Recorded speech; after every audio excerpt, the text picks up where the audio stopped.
Saya milih yang kedua. Atau dibalik, kalau tidak bisa melihat Tuhan, biar Tuhan yang melihat. Nah itu lebih aman saya. Lebih aman saya. Tapi di gambar itu sayang. Nggak perlu makrifat, nggak perlu apapun konsep. Konsepnya itu tadi, sahadatmu benar, kamu selalu disaksikan oleh Allah dan Rasul, dan kamu menjaga. Karena apa? Kamu terpelihara. Muhaimin, kamu dipelihara. Itulah kenapa Nabi maksum dipelihara.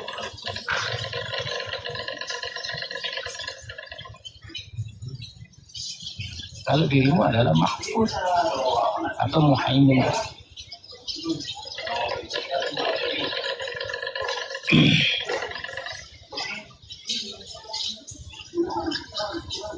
Coba kalian, ketika kamu yang mengamati, ketika kamu yang sholat, bukan disolat, susah. Kamu sholatnya kemana-mana, dikatakan Tuhan itu seperti ini, seperti itu. Tuhan itu dianggap cahaya,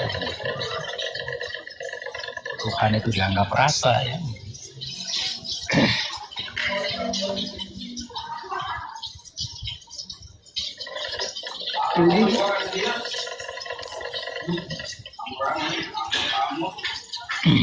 Justru lebih efisien, ya, lebih efektif ketika kamu balik bahwa aku selalu diamati oleh Allah. Itulah sholat. Sholat itu kan terhubung. Allah. Sholat itu terhubung. Biar Allah yang menghubunginya. Biar Allah yang menyaksikan. Enak kan di sini? Ya perlu metode, nggak perlu ribet. Nah, di mana-mana aman ya. Mau pergi naik kereta, sesuai. Ada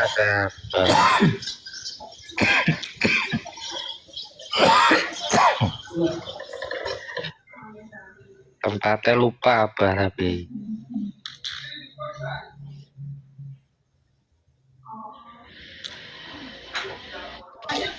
lupa itu karena kamu punya kemelekatan. Lupa itu karena hubung dunianya terlalu tebal.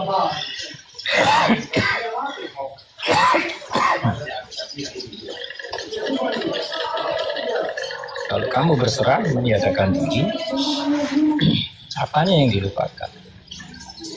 Gaya ingat aja nggak ada. Gaya ingat aja nggak ada.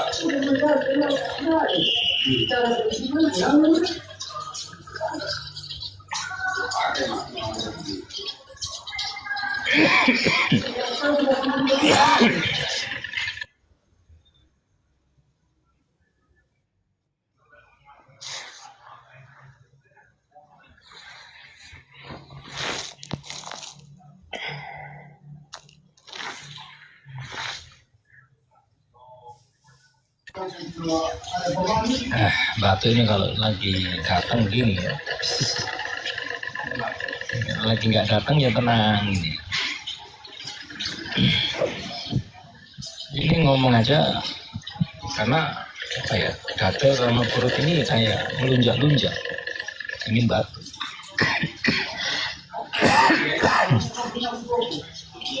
Jadi ngomongnya pegang.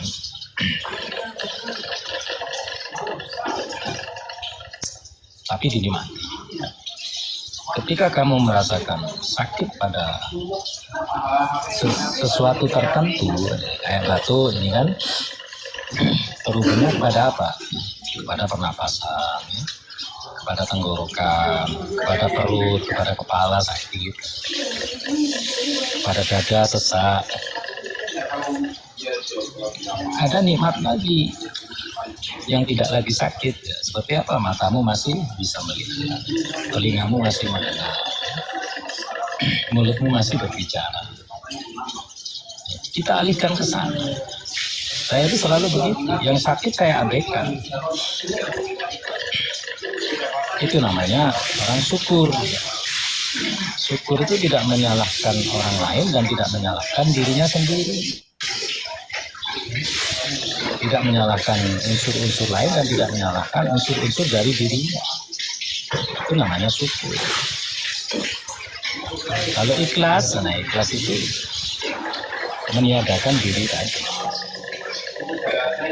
Maka kajian ikhlas itu susah. Orang yang masih ada dirinya ya belum bisa disebut ikhlas. Mustahil bah orang tidak ada dirinya. Apa bilang mustahil?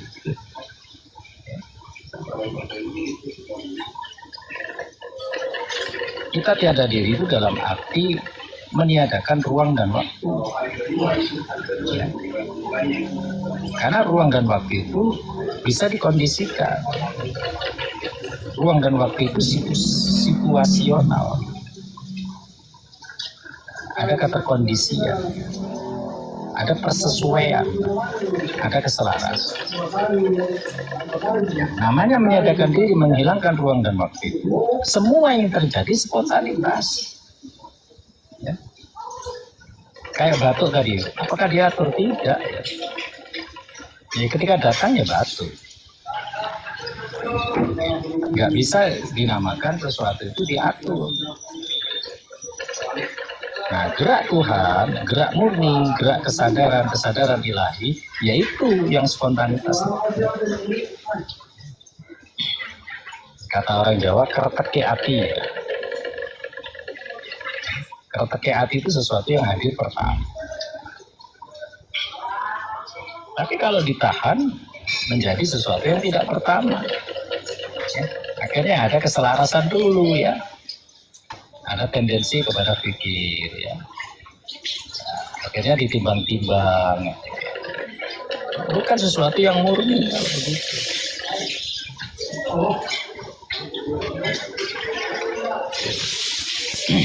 Allah.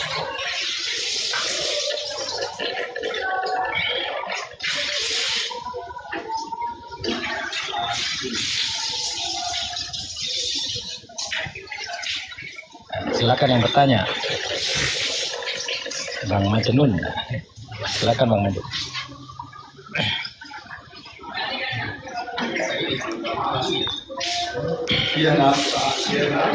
Ini ilmu realitas, ilmu fakta ya. Bukan ilmu yang dibuat-buat, bukan.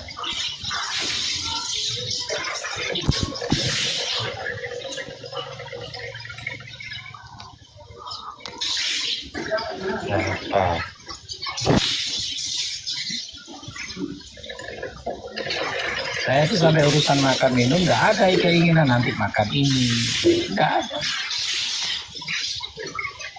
Ketika lapar datang ya makan itu adanya.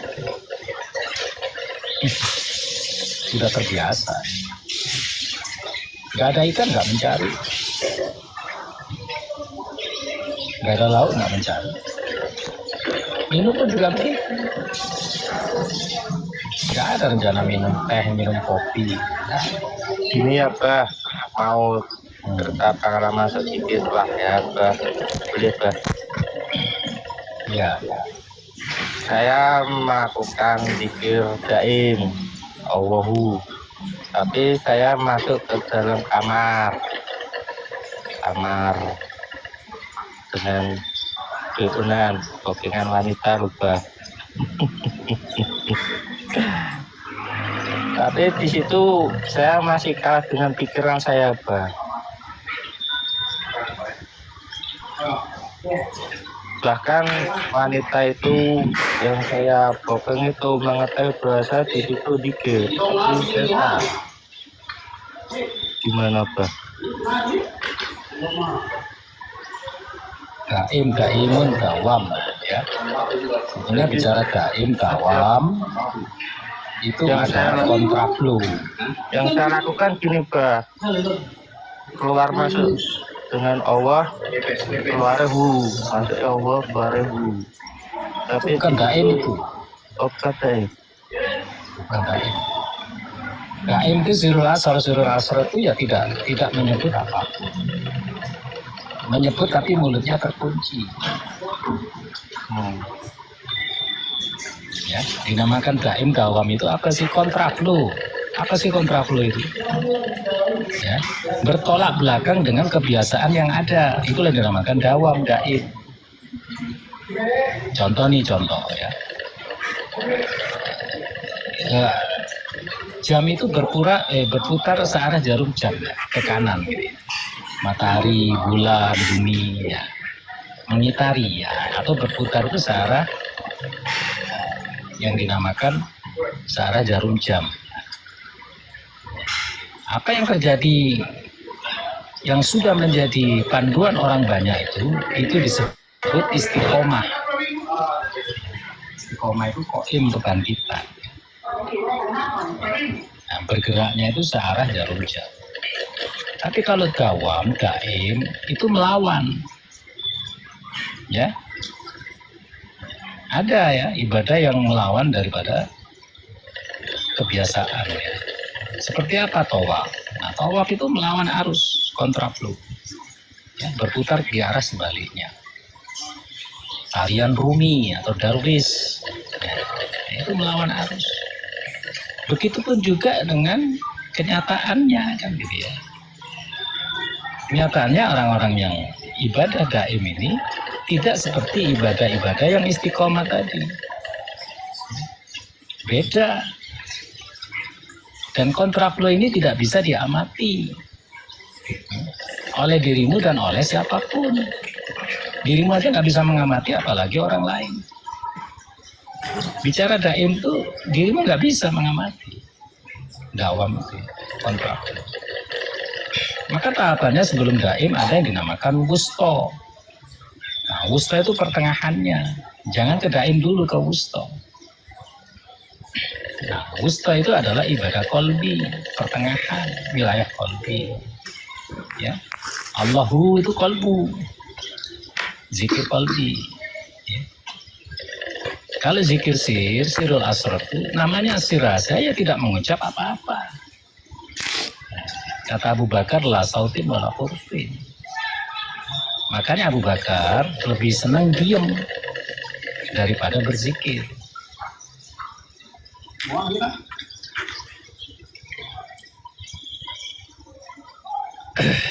Ya, jadi hati-hati kalau bicara gaim dawam, sesuatu yang tidak bisa kamu amati. Karena yang gaim dawam dan kusuk adalah orang, bukan orang kan gitu. Yang gaim yang kusuk itu bukan orang. Yang gaim yang kusuk itu disebut jiwa. Sulbi, wilayah sulbi, wilayah jiwa.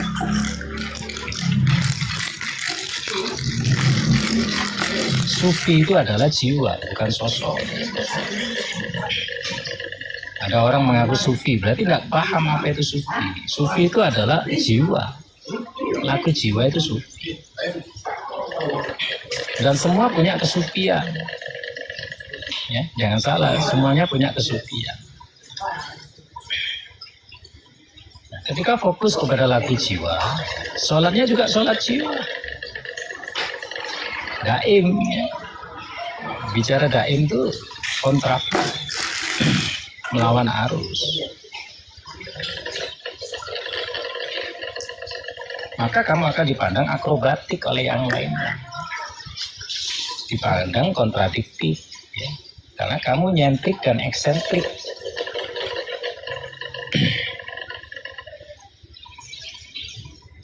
Justru ibadah daim itu tidak bisa diperhatikan oleh siapapun, meskipun itu malaikat, tidak bisa mengetahui dengan ibadah daim tadi.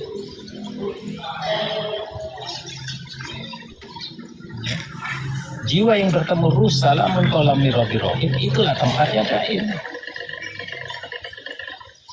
Ya, kalau bicara daim itu bicara salamun qawlam rabbil rahim, sudah mendapatkan salam dari Tuhan.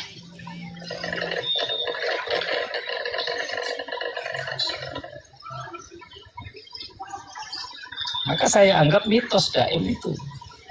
Kalau dirimu yang melakukannya, maka saya ikhlas itu adalah mitos ketika kamu yang melakukannya. Maka khusyuk itu adalah mitos ketika kamu yang melakukannya. Karena semuanya itu adalah pemberian, anugerah, kehadiran, kedatangan. Yang kita sebut dengan sebutan tajalli. Kita diperkenalkan dengan sebutan tajalli.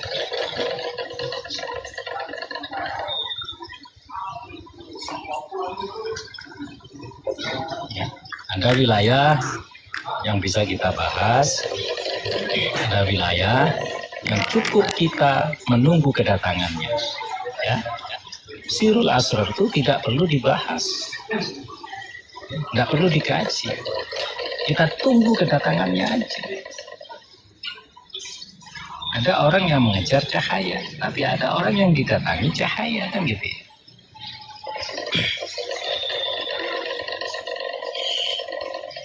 Waalaikumsalam warahmatullahi wabarakatuh. Saya terpaham. Kalau mengkaji diri syariat ya bisa. Silakan.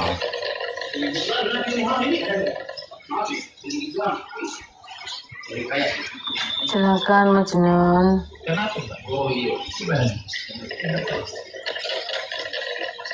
Siapa yang mau naik temenin Abah tuh?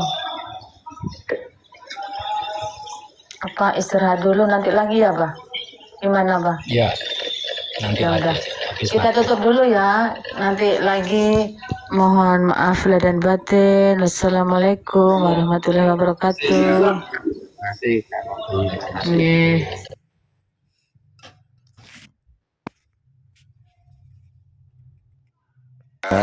Kita saja menyampaikan suatu hal tersebut, kamu sudah macam seperti tidak mau dinasihati, tidak mau dikasih tahu dengan suatu hal tersebut. Bukan